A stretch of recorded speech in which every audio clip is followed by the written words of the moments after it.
welcome everybody to the latest in our series of London interviews ahead of London International Shipping Week in September. And today's guest is Svend Stenberg, who's Chief Commercial Officer at Inchcape Shipping Services. And I'd like to thank Inchcape for their support of LISW, a company that I've had a lot to deal with over my sort of career in the media side, even going back in my days as a journalist on Lloyd's List, interviewing a number of your directors over the years. So to have you as part of LISW and adding into the blue sky thinking that's going to be going on throughout the week in September, and it's certainly cranking up to being an amazing week itself. We're just under 90 days into LISW when today having this conversation. But just a bit of background, founded in 1847, Inchcape has grown into one of the world's largest independent port agency and marine services providers. The company operates 260 offices across more than 60 countries, covering about 85% of the world's commercial ports, and employs roughly 3,200 people delivering port agency, marine services and digital solutions, supporting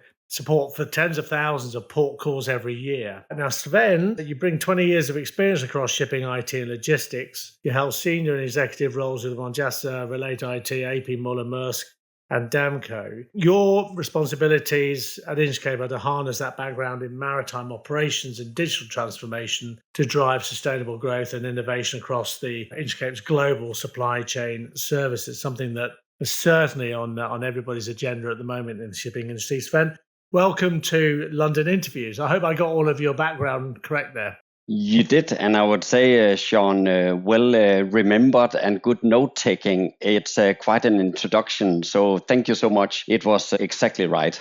No, absolute pleasure. And indeed, as I said, I've been interviewing directors with Inchcape for many, many years. I even had a trip out once to the Inchcape Rock out to Scotland, on the coast of Scotland once, which is tremendous. But look, just really sort of kicking off, really, can you just tell me a little bit about what your big experience there in IT and logistics and certainly your responsibilities there at Inchcape? What is the company focusing on at the moment? What are the challenges and opportunities for Inchcape at the moment in the shipping industry? Thanks, Sean. I think a good question also to start with a bit of the context that we're moving into also for the International Shipping Week in London. And again, also a pleasure to be on board here. When you ask how we Inchcape view current opportunities and challenges in the markets we operate in, it is really like asking that overall macroeconomic question on what's going on in the world, because as you will know, more than 90% of global trade is traded by sea.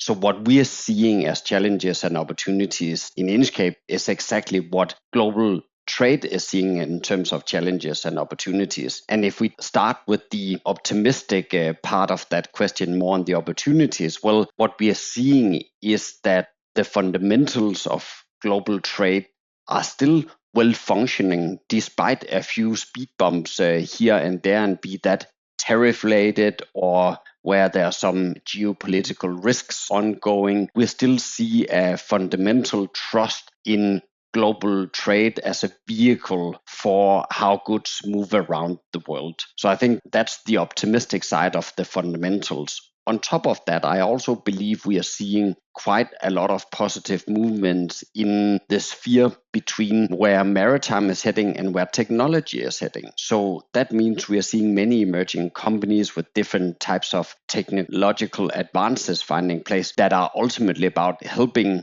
whether that's seafarers or it's vessels or it's our environment. So we're seeing a lot in the maritime space, also moving things that have a short-term impact, could be on something as basic as predictability on an ETA, or it could also be something with a longer-term view in how do we actually transition into more environmentally friendly fuels as an industry. So there are many, I think, positive opportunities in our industry right now. But of course, also noting on the challenges, well, any, let's say, distrust in our systems, be that on regulations or be that on trading schemes, have knock-on effects of the supply chains of the world, which is what we are servicing. So in terms of challenges, then obviously when there's unrest or when there's trade schemes that are being challenged, that has a knock-on effect on the predictability of our industry, which is not conducive to global trading. So Sean, I think there's a lot of opportunities. There's also challenges, but usually those two also go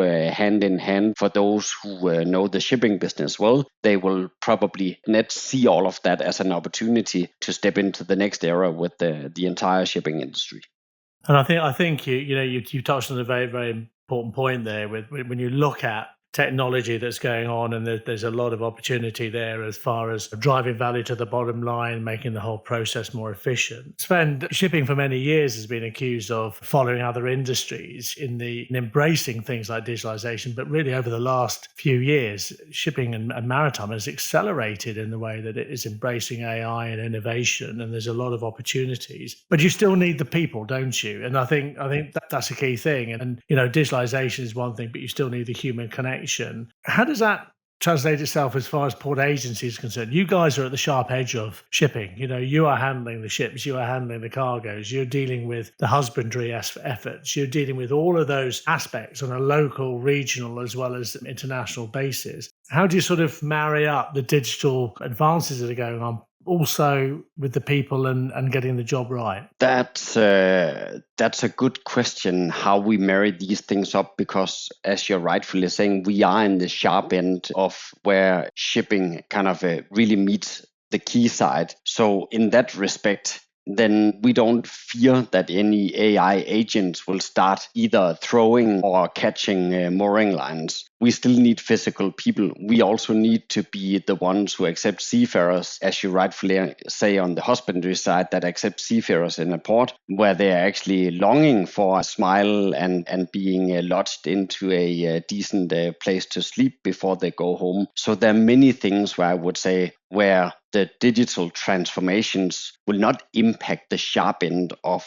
where technology and shipping meets real people. But absolutely, in terms of technology, we are seeing quite a lot of advances. And in the port agency context, that's everything from how are we able to receive an invoice from a vendor and stitch everything up to a disbursement account sent to our customer. How do we do that smarter? But it could also be other things like if we start taking data from the captains updating the next port of call and looking at their ETAs and then combining it with weather routing, combining it with our own proprietary data on what's actually going on at the terminal or at a very berth level. When we marry all of that up, we can start using AI to stitch together a more accurate ETA, which also means we're better prepared for when the vessel comes in. We are better positioned to service a quick turnaround time of the vessel, etc. So I think the way we see AI coming into our industry now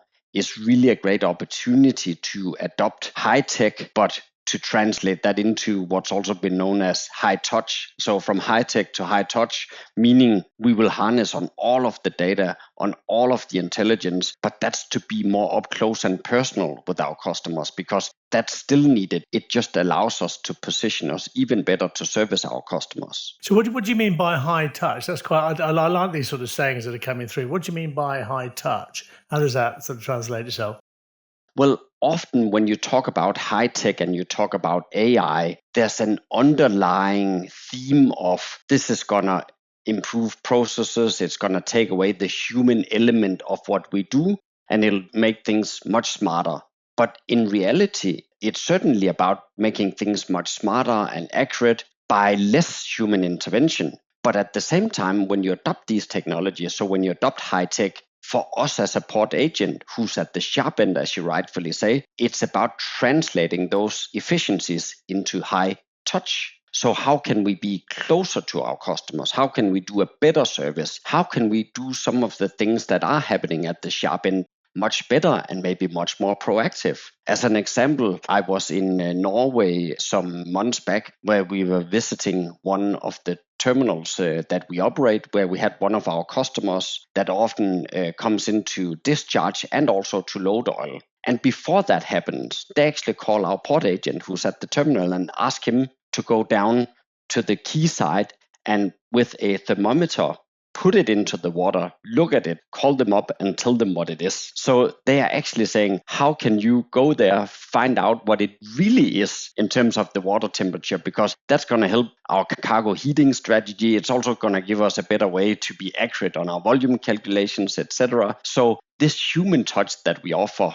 it can be sharpened a lot more. So we want to reinvest what we gain on high tech into the human touch, because that's what brings us closer to our customers. No, that's right. And I think it brings me on to the point about, when you look at the industry, and I get fired up by listening to what you're saying, Sven, here, when you look at, the opportunities there that AI and innovation offers shipping, it's very, very exciting. And it's a very exciting time to be coming into the industry. But you've also got an industry that's quite fragmented. You've got a whole raft of different owners and operators who have different strategies and no strategies when it comes to digitalisation, as well as, a workforce that might be very tech savvy, and some of them might have a workforce that isn't. These are challenges as well, aren't they? And when you've got companies like Inchcape, which are sort of leading the way in this type of thing, it's about making, there must be an element of education involved as well in all of this. There's absolutely an element of education in this. At the same time, I think it's also important to be honest about how far can we push the role of AI, of technology, with where we are in the supply chain. Because what we do as an agent is we connect our principal to vendors, to authorities, to different stakeholders, a whole range of different stakeholders. That's really our bread and butter. That's how we create these meaningful connections between our customers and everything in support of a vessel call, right? So that also means we cannot dictate throughout the value chain that you need to be technological advanced with us. But what we are seeing right now, I think, is a pretty good combination of, let's call it, demand-driven technology. So our customers start asking for better data integrations, more AI, other things. So that creates a demand that we deliver on, which then creates a knock-on effect from us to our vendors, those we work with the same demand. So that's one end of how we see that transition also taking place and how we're helping drive and accelerate it. At the same time, you also see some of the more progressive areas in the world, like the MPA in Singapore, pushing something that may to other industries sounds pretty basic, like an EBDN. They're pushing that, but actually an electronic BDN is quite a revolution in our space. So there's also an element of regulatory bodies starting to push the technological agenda. And when you start with the regulatory bodies and the customer side demanding it, and we're sitting in the middle, that means we can help accelerate that in the entire value chain, which I think is very interesting. Does there need to be an element of standardization when it comes to all of this? Because there's a whole plethora of AI solutions out there and digital solutions and across all different sectors. But getting sectors talking to each other, an obvious example being, a ship coming into a port where all of its cargo manifests have been digitally been examined before the ship arrives in port. So that makes the whole process more streamlined. Is there standardization coming into this whole process? That's a good question. And I wish that I could give a clear-cut answer that said, yes, but reality is, and that's what you obviously know from our industry, is there is some level of standardization when there is regulatory asks for that.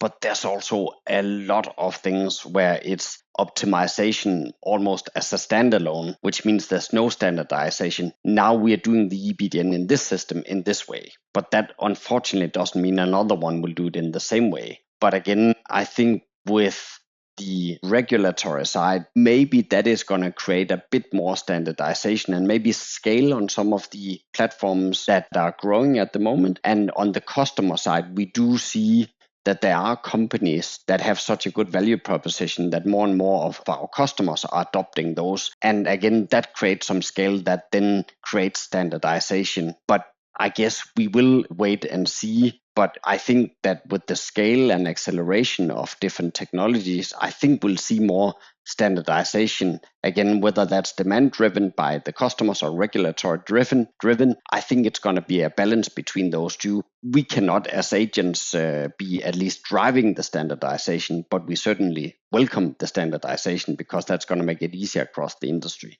Now, when you look at Inchcape, you are involved in a lot of, in the main ports around the world. You're dealing with a lot of companies. You're dealing with handling a lot of cargo, as I sort of said in my intro, covering over 85% of the world's commercial ports. AI, digitalisation, driving inefficiency into the whole process. When you look at the human expertise that's coming in, what about the next generation? What is the industry doing to actually ensure that we have good quality people coming into the industry for the next 10, 15, 20 years?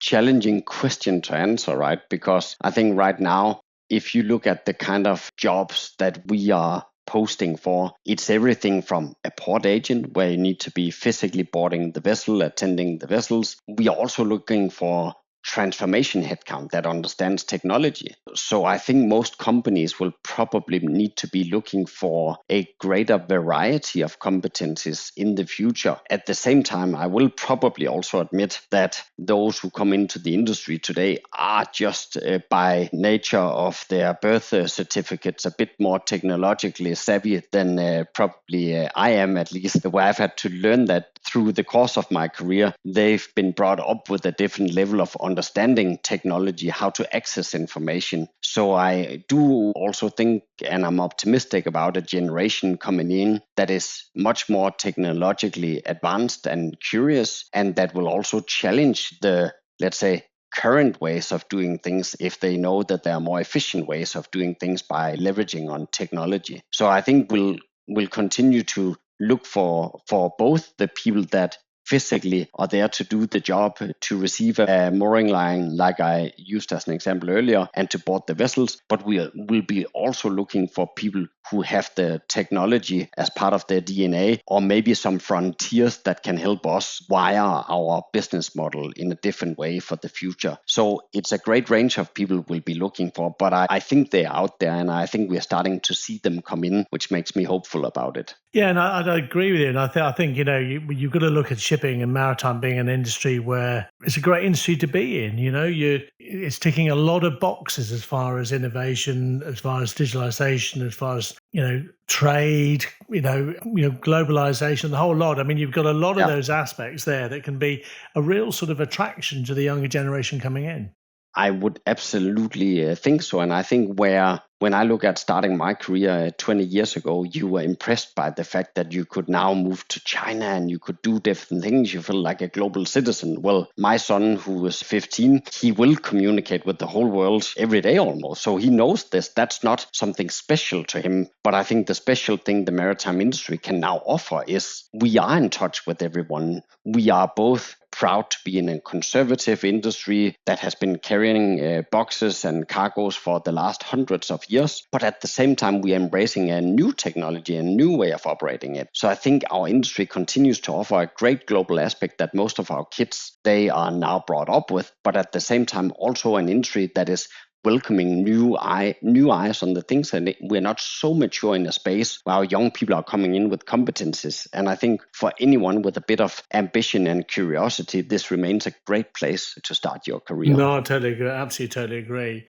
I mean, coming back now to Inchcape itself, as I said, the company, major player within global shipping. Where do you see Inchcape sort of developing in the next 5 years, considering the advent of AI? What would you be saying to me, Svend, in about 5 years' time, for you and I sitting down having a coffee and having a chat about it? Well, I hope to say that, remember, Sean, some 5 years ago when we had this conversation and we discussed how things are accelerating, how things are also on the technology form, hopefully consolidating. Well, now 5 years down the road, Sean, this is exactly what we've seen. We've seen technologies being more scalable. We've seen more standardization. We've seen a higher demand for being technology driven, but with a high human touch. And we've seen the world of regulatory and compliance efforts stepping up as a result of all of that. And having been part of that journey from the get-go, we are now X times bigger than we were in 2025, simply because we saw those changes happening and we got ready to take them on from the get-go. So I think and hope that's what I'll be telling you, Sean, and then saying, so this one is on me. No, absolutely. And I think it's going to be a very exciting 3 to 5 years' time, without a doubt, over the next period. So, but you are you're Chief Commercial Officer at Inchcape, and you've got to, I guess, run your teams there. You've got to ensure they've got that sort of strong human connection while also, embracing the sort of advancements there in digitalisation and digital transformation.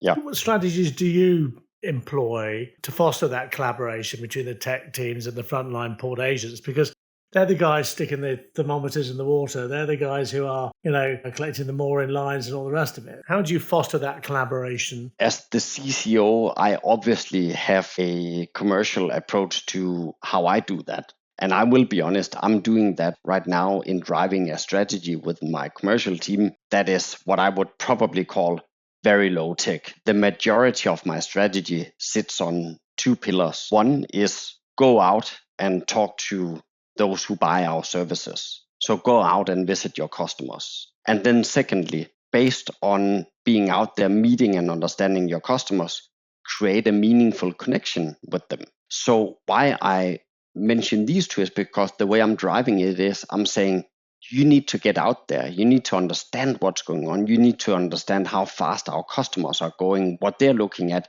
bring that back, and then we'll figure out how we can wire our business to remain relevant and skilled in servicing our customers. So I would call it low-tech approach to making sure that we stay in tune with the developments is that we are out there. We are out speaking to them. We are out seeing what's going on in the markets. So we are putting that thermometer in the sea every single day with everyone in the commercial organization. And I think that's the only way to stay updated. That's to stay in constant touch with the market and to understand your customers and find ways where we can benefit from our DNA and our legacy in creating meaningful connections with our customers also in the future.